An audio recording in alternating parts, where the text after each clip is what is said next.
कोकणचो रुबा भारी माझ्या कोकणचो बाई तो रो भारी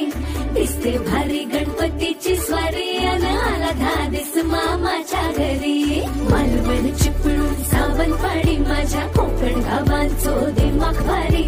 दिसते भारी गणपतीची स्वारी माझ्या कोकणा वाटे तुम्ही वलवा गाडी धमाधमान हाका गाडी माझ्या कोकणचो रस्तो नागमोडी वारी नयवा पशी नयवा नाही तर सुसाट आगीन गाडी मुंबई पुण्याचे रस्ते सोडा माझ्या कोकणा वाटे तुम्ही वलवा गाडी